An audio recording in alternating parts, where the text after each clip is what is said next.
नमस्कार, मैं हूं सौरभ त्रिपाठी। इंडिया न्यूज देख रहे सभी दर्शकों का बहुत बहुत स्वागत है। इंसानियत और जुर्म का पुराना नाता है, हमारे चारों ओर फैला जुर्म का मकड़ जाल। ऐसे में कौन का हो जाए शातिर का शिकार और किसके लिए जारी हो जाए मौत का फरमान। इतना नहीं, मिटा दिए जाते हैं जुर्म के सारे सबूत। जुर्म दर जुर्म, कत्ल दर कत्ल जारी है अपराध की दुनिया का काला कारोबार। लेकिन हम आपको सच दिखाएंगे, क्योंकि कहीं होता है रेप तो कहीं होती है लूट सरेआम। हो सकता है आपके शहर में वो अपराधी बेखौफ घूम रहा हो, इसलिए आपको सावधान करने के लिए हम लेकर आए हैं हर जुर्म की पूरी दास्तान। आपको दिखाएंगे अपराधी का चेहरा खूंखार, जिसने मचा रखा है हाहाकार।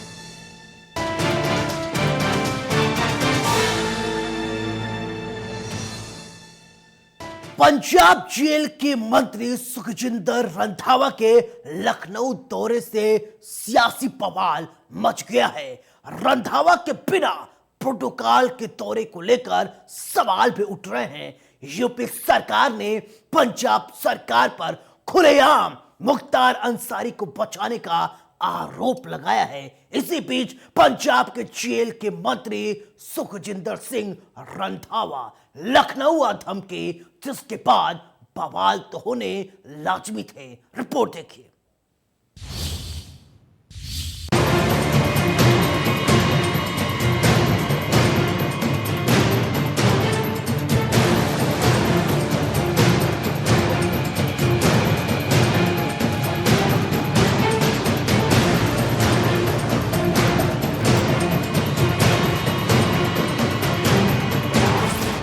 मुख्तार के परिवार से मिले पंजाब के जेल मंत्री। प्रोटोकॉल का भी नहीं रखा ख्याल। आखिर कौन सी जरूरत आन पड़ी? प्रोटोकॉल का क्यों नहीं रखा ख्याल? क्यों किया जेल मंत्री ने ऐसा? मुख्तार को क्यों बचा रही है पंजाब सरकार?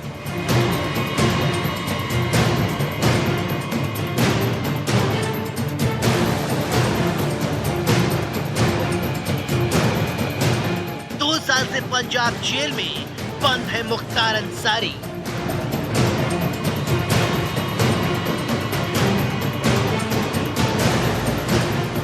पंजाब के जेल में मुख्तार अंसारी के परिवार से बिना किसी प्रोटोकॉल से मुलाकात की पंजाब के जेल मंत्री ने। उनसे मुलाकात करने के बाद सुर्खियों में आ गए। पंजाब सरकार उनको बचा रही है। मुख्तार अंसारी को जो सुविधाएं जेल में दी जा रही हैं, जो रंगदारी वसूले जाते थे, वही रंगदारी वसूलने के लिए जो जेल में सुविधाएं दी जा रही थी, उसका पैसा लेने के लिए एक गुपचुप तरीके से यहाँ पर इसलिए मिलने आए, बिना किसी प्रोटोकॉल के। ये आरोप है, ये सही है या नहीं, ये तो जांच का विषय है। देखिए, कांग्रेस के जेल मंत्री यहाँ हैं, मुख्तार अंसारी वहाँ कांग्रेस उन्हें आने नहीं दे रही उत्तर प्रदेश अपने मुकदमों में, वहाँ बचा रही कांग्रेस की सरकार। और ये प्रियंका वाड्रा से लेकर राहुल गांधी, सोनिया गांधी सबकी सह है। और मुझे लगता है कि जेल मंत्री जो मुख्तार अंसारी को वहाँ सुविधाएं वहाँ की जेल में दी जा रही है और जो उनसे वहाँ सुविधा बाहुबल की ली जा रही है, उसके अलावा मुझे लगता है उनके पार्टनर और उनके परिवार से जेल मंत्री कुछ पैसा लेने आए हैं और ये गुपचुप बिना प्रोटोकॉल के उत्तर प्रदेश सरकार को सूचित किए हुए इस तरह से मुझे लगता है कि जो रंगदारी मुख्तार वसूलते होंगे या कांग्रेस की सरकार मुख्तार से कोई रंगदारी वसूलना चाहती है। जेल मंत्री का यह दौरा गुपचुप उनके पार्टनर से, उनके परिवार से मिलने में शंका पैदा करता है कि वो यहाँ से कुछ चुपचाप मुख्तार को जो सुविधाएं कांग्रेस दे रही है उसके बदले एवज में कुछ पैसा लेने आए, जिस वजह से इस दौरा गुप्त रखा। मुख्तार अंसारी को लेकर दोनों राज्य की सरकारें सुप्रीम कोर्ट तक पहुंच गई हैं। कोर्ट में दोनों सरकारों की ओर से नामचीन वकील खड़े किए गए हैं। यूपी को मुख्तार अंसारी चाहिए, इसलिए पंजाब मुख्तार अंसारी को देने को तैयार नहीं है। यूपी सरकार ने पंजाब सरकार पर खुलेआम मुख्तार अंसारी को बचाने का आरोप लगाया है। इसी बीच पंजाब के जेल मंत्री सुखजिंदर सिंह रंधावा का लखनऊ में गुपचुप दौरा चर्चा का विषय बन गया है। दावा किया जा रहा है वो लखनऊ में आकर मुख्तार अंसारी के परिवार से मिले। मुख्तार अंसारी पिछले 2 साल से पंजाब की जेल में हैं। उन्हें उत्तर प्रदेश लाने के लिए योगी सरकार पूरी कोशिश कर रही है। कैप्टन अमरिंदर सिंह सरकार पर मुख्तार को जानबूझकर बचाने का आरोप लग रहा है। दावा किया जा रहा है जेल मंत्री को एयरपोर्ट पर जो टीम रिसीव करने आई थी वो मुख्तार अंसारी की टीम थी। इस टीम ने एयरपोर्ट पर सुखजिंदर सिंह का स्वागत किया। जो गाड़ियां उन्हें लेकर आई वो मुख्तार अंसारी से संबंधित थी। चोर चोर मुसेरे बाई, ये जो मुहावरा है वो सिद्ध होता है पंजाब की कांग्रेस सरकार पर। मुख्तार अंसारी जो कि एक क्रिमिनल है, उत्तर प्रदेश में कत्ल के इस पे उनको हम लोग वापस लाना चाहते हैं पंजाब के जेल से, मगर पंजाब सरकार उसको वापस आने नहीं दे रही है। और दूसरी तरफ उनके जेल मंत्री कांग्रेस के पंजाब के, वो मुख्तार अंसारी के लोगों के साथ छुपा छुपी करते हुए उत्तर प्रदेश में आए, पकड़े जाते हैं, देखे जाते हैं। तो ये जो चोर चोर मुसेरे भाई है, ये खेल चल रहा है पंजाब की कांग्रेस सरकार का और मुख्तार अंसारी। तो ये जो अब प्रियंका वाड्रा हैं और राहुल गांधी, इनको स्पष्ट करना चाहिए।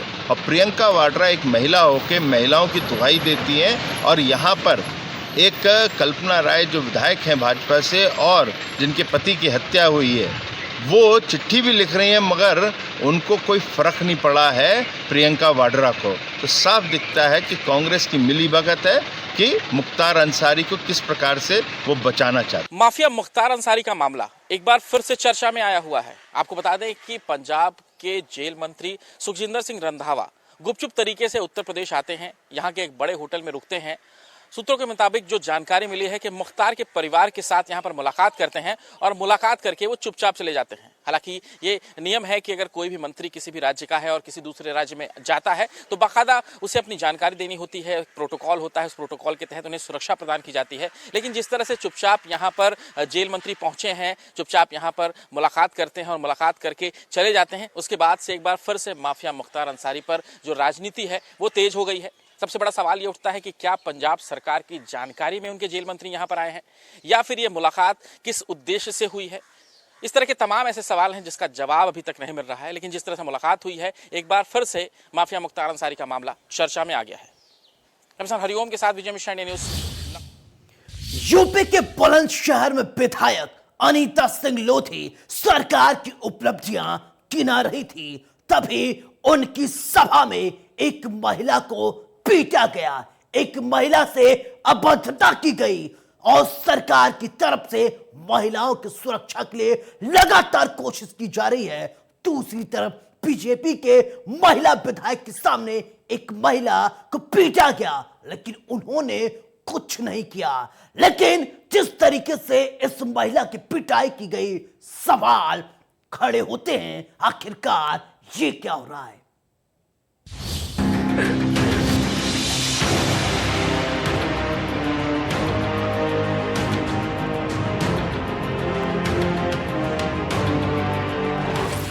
महिला विधायक की दबंगई, एक महिला की चौपाल में पिटाई। महिला एक महिला की दर्द न समझ सकी, किसने दिया पिटाई का अधिकार। वैसे तो जनता जनार्दन, लेकिन पावर मिलने पर ये क्या। विधायक अनीता सिंह लोधी की दबंगई।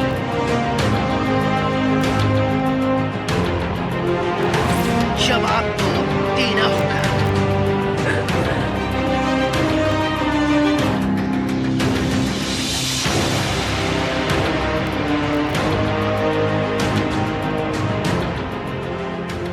इन तस्वीरों को गौर से देखिए, इस रोती बिलखती महिला को देखिए, इसके दर्द को समझिए।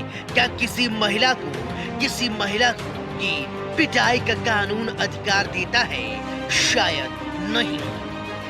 किसी भी जनप्रतिनिधि को किसी को भरी सभा में अपमानित करने का अधिकार है? शायद नहीं। क्या विधायक जी से एक गरीब महिला का आत्मसम्मान ज्यादा है? जवाब नहीं। आत्मसम्मान सबका बराबर है? क्या पद, प्रतिष्ठा और पावर मिलने के बाद मानवता खत्म हो जाती है? जवाब है नहीं। इन तमाम सवालों के जवाब और सिर्फ नहीं में है। आप सोच रहे होंगे हम ऐसा क्यों कह रहे हैं, तो चलिए अब आपको पूरी कहानी बताते हैं। आपके टीवी स्क्रीन पर दिख रही तस्वीर यूपी के बुलंदशहर की है। बुलंदशहर में बीजेपी के डिभाई विधायक अनीता सिंह लोधी ने हरिग्राम चौपाल में एक महिला को पीट दिया। इतना ही नहीं, विधायक की सह पर अपनी सियासी ताकत का बेजा इस्तेमाल करते हुए विधायक ने अपने पीआरओ से न सिर्फ महिला पर दुर्व्यवहार और गाली गलौज की और कई धाराओं में एफआईआर भी दर्ज करवाई।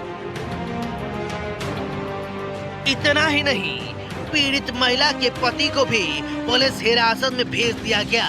वहीं पुलिस ने महिला का चालान शांति भंग की धाराओं में कर दिया। सवाल उठता है आखिर क्यों माननीयों के सामने खाकी झुक जाती है? क्यों अपने रसूख के आगे लोग किसी को कुछ नहीं समझते? हमारे सिस्टम में ही बहुत बड़ा झोल है साहब।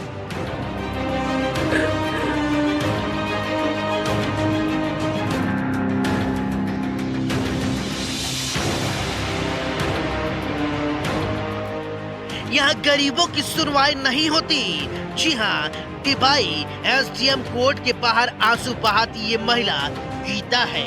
दरअसल बुलंदशहर के डिभाई विधानसभा क्षेत्र की बीजेपी विधायक अनीता सिंह लोधी ने गांव बरैना में सरकार की उपलब्धियां गिनाने के लिए चौपाल लगाई थी। चौपाल में बीजेपी की विधायक अनीता सिंह लोधी सरकार की योजनाओं का गुणगान कर ही रही थी कि चौपाल में अपनी शिकायत लेकर पहुंची गीता नाम की महिला ने विधायक से ये कह दिया कि गांव की याद 4 साल बाद याद आई। इसी से खफा होकर बीजेपी विधायक ने महिला से तू मैं करना शुरू कर दिया। मामला इतना बढ़ गया कि विधायक और उनके समर्थकों ने महिला की पिटाई कर दी और 102 नंबर पर फोन कर दिया और पुलिस मौके पर आ धमकी, क्योंकि फोन जो विधायक के पीआरओ ने किया था। पुलिस महिला को लेकर कोतवाली पहुंची। आरोप है कि महिला का पति सुबह लोगों के साथ कोतवाली पहुंचा तो पुलिस ने भी उसे कोतवाली में बैठा लिया। वहीं विधायक के पीआरओ की तहरीर पर पुलिस ने महिला के खिलाफ गाली गलौज, अभद्रता और मारपीट के प्रयास की धाराओं में एफआईआर दर्ज करवा दी।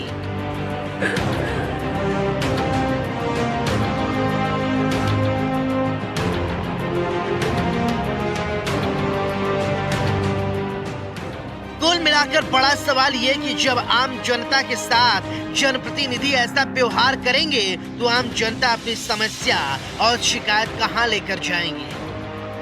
सरकार की उपलब्धियों को गिना रही हैं, लेकिन एक महिला के साथ इस तरह से बदसलूकी करके कौन सी उपलब्धि गिनाया जा रहा है? क्योंकि सरकार तो महिलाओं की सुरक्षा के लिए लाखों करोड़ों रुपए खर्च कर रही है। हर स्तर पर महिलाओं की सुरक्षा के लिए सरकार लगातार कोशिश कर रही है, लेकिन विधायक जी के सामने एक महिला सुरक्षित नहीं है, ये कैसी उपलब्धि है? एक महिला के लिए सबसे बड़ा सरकारी उपलब्धि वही है वो सुरक्षित हो। मैंने हो गई कि 5 साल में तो अब आई है, जब पहले आई गए, जब तुम पहुँच गए अब तो हटका वोट मांगे आएंगे। अच्छा, यही बात है, लड़ाई कर ली मैंने। अच्छा, इसी बात पे झगड़ा हुआ। हाँ। विधायक अनीता सिंह लोधी का दावा है कि वो जिस समय गांव बरैना में सरकार की योजनाओं को गिनवा रही थी, तभी गांव की एक महिला वहां पहुंची और अभद्रता करने लगी। पीआरओ के साथ मारपीट की कोशिश की और गाली गलौज की। इस संबंध में पीआरओ की ओर से डिभाई कोतवाली में महिला के खिलाफ एफआईआर दर्ज कराई गई है। हमारी जो गाँव के क्षेत्र की जो है जी औरतों को उठा के ले गए जी, तो हमें मालूम पड़ा था, हम कोतवाली डिभाई आए। तो उस महिला का हस्बैंड को भी पकड़ रखा है क्या? पहले नहीं पकड़ा था, पहले नहीं पकड़ा था। हम कोतवाली आए उसके हस्बैंड को लेके भी, और वहाँ से हम 9:30 बजे गांव के लिए रवाना हुए। जी इस विषय में मैं आपको बताना चाहूँगी कि कल मैं अपने विधानसभा क्षेत्र डिवाई में गई हुई थी महाशिवरात्रि के शुभ अवसर पर। तो वहाँ पे हमारे संगठन द्वारा प्रस्तावित एक कार्यक्रम था ग्राम चौपाल का बरैना गांव में। तो हम एक प्राथमिक विद्यालय में अपने जो हमारे बरैना गांव के जितने भी ग्रामीण हैं सभी सम्मानित जन आए हुए थे उस कार्यक्रम में। और हम हमारे संगठन के पदाधिकारी और हमारे सहयोगी हम सभी वहाँ पर उस कार्यक्रम में उपस्थित थे। और हम भारतीय जनता पार्टी की हमारी सरकार की जो भी योजनाएं हैं जो विकास कार्य हैं उनके बारे में उनको अवगत करा रहे थे। और जो हमारे मुख्यमंत्री जी की योजनाएं विशेष रूप से महिलाओं के लिए बच्चियों के लिए जो चल रही हैं उनके विषय में हम बात कर रहे थे। और जो योजनाओं से संबंधित जो भी समस्याएं ग्रामीणों को आ रही हैं उन समस्याओं का निस्तारण कर रहे थे और उसके सुझाव दे रहे थे। अचानक ही कार्यक्रम के बीच में ही एक महिला गीता देवी नाम की महिला आती है और आकर मेरे साथ प्रमुख भी थी ब्लॉक प्रमुख उनके साथ अभद्रता करती है और अपशब्दों का प्रयोग करती है। महिला रो रो कर कह रही है, विधायक जी कुछ और कह रही हैं। अब सवाल उठता है, अभद्रता तो महिला के साथ हुई है साहब। क्यों विधायक अनीता लोधी ने पीड़ित महिला को वहीं नहीं समझाया? क्यों ये मामला थाने तक पहुंच गया? अब तो माननीय विधायक अनीता लोधी को जवाब तो देना ही होगा। और ये जवाब चीख चीख कर इस महिला के आंसू पूछ रहे हैं, मैडम मेरा कसूर क्या था? बुलंदशहर के डिवाई विधानसभा क्षेत्र से भारतीय जनता पार्टी की विधायिका अनीता लोधी पर लगा है मारपीट करने का आरोप। पीड़िता की अगर माने तो पीड़िता का ये कहना है कि उनके गांव में भारतीय जनता पार्टी की विधायक के द्वारा एक चुनावी चौपाल को संबोधित किया जा रहा था। तभी पीड़िता ने ये कहा कि 4 साल के बाद में आप आज गांव में आई है। इसी बात को लेकर के वहां पर विधायक के समर्थकों ने पीड़िता के साथ में मारपीट की।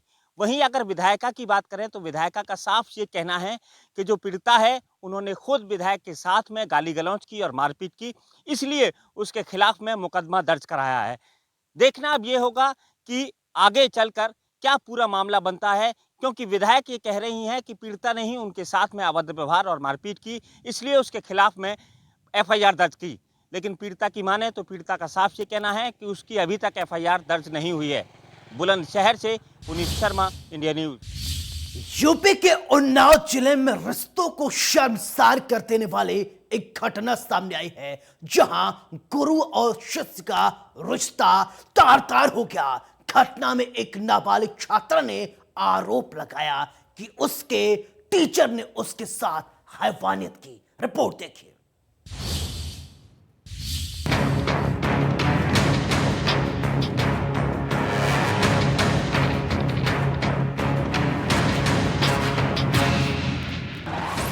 गुरु शिष्य का रिश्ता तार-तार। वो ट्यूशन पढ़ाने आता था, 2 साल से घर आता था स्कूल टीचर। फेल करने की धमकी देकर हैवानियत, 1 साल तक करता रहा रेप। वारदात के बाद मचा हाहाकार।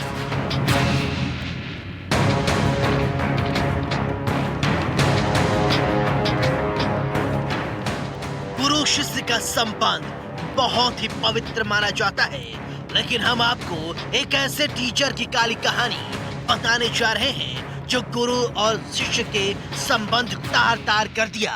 टीचर के नाम पर ये कलंक है, बदनुमा दाग है। जी हाँ, आपकी टीवी स्क्रीन पर दिख रही तस्वीर उन्नाव की है। उन्नाव के आसीवन थाना क्षेत्र के एक स्कूल में पढ़ने वाली हाई स्कूल की छात्रा ने शिक्षक पर डरा धमकाकर दुष्कर्म करने का आरोप लगाया है।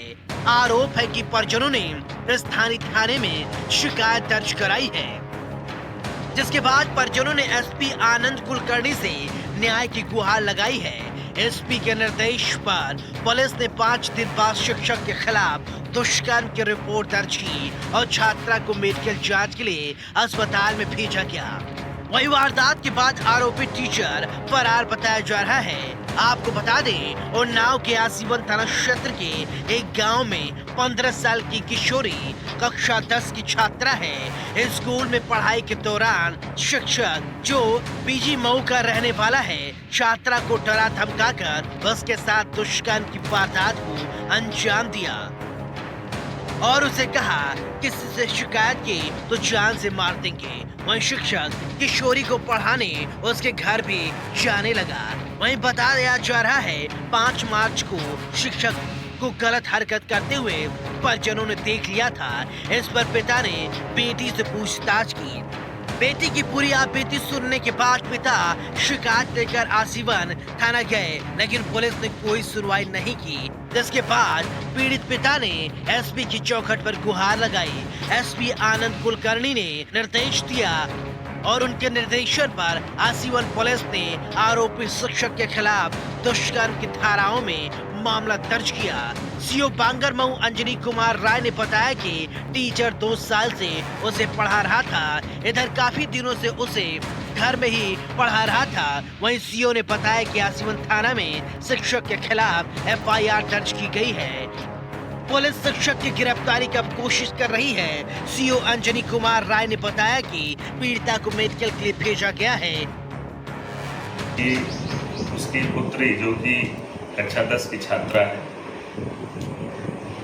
उसको उसके घर पर आने वाले शिक्षक जो कि उसको घर पर ट्यूशन पढ़ाता था, जिसका नाम प्रदीप है, वो भी थाना आजीवन क्षेत्र का ही रहने वाला है, उसके द्वारा 2 वर्षों से शिक्षण कार्य उसका किया जाता रहा है। परंतु विगत 1 वर्ष से उसको परीक्षा में फेल करा देने की धमकी दे करके उसके संग बलात्कार करता रहा। इसकी सूचना लड़की ने अपने पिता को दी। पिता ने थाना आजीवन में इस बाबत एक तहरीर दी है, जिस पर थाना अध्यक्ष आजीवन द्वारा अंतर्गत धारा 376, 506 आईपीसी और 3/4 501 का एक मुकदमा अभियुक्त प्रदीप के विरुद्ध कायम कराया गया है और शीघ्र ही तुरंत ही मेडिकल के लिए उक्त बालिका को पुलिस के द्वारा जिला अस्पताल भेज करके कराया जा रहा है और अभियुक्त प्रदीप की गिरफ्तारी का प्रयास किया जा रहा है। इस वारदात के बाद कई सवाल खड़े होते हैं। एक गुरु ये कैसे भूल गया कि वो जिसे ज्ञान देने जा रहा है उसके साथ इतना बड़ा कुकर्म, इतना बड़ा अपराध कैसे कर सकता है? वो गुरु के नाम पर कैसे हैवान बन गया जिसने इंसानियत को शर्मसार कर दी। खैर, अब देखने वाली बात होगी पुलिस आरोपी के खिलाफ क्या कुछ कार्रवाई करती है। इंडिया न्यूज के लिए उन्नाव से गौरव की रिपोर्ट। हमारा मकसद आपको डराना नहीं है, आपको बताना है समाज में किस तरीके से जराइम की काली कहानी बुनी जा रही है। फिर मिलेंगे कुछ और काली कहानी के साथ। तब तक दीजिए अपने दोस्त सौरभ त्रिपाठी को इजाजत। लेकिन चलते चलते दोस्तों एक गुजारिश, सावधान रहें, सुरक्षित रहें और अपना बहुत ख्याल रखें। नमस्कार।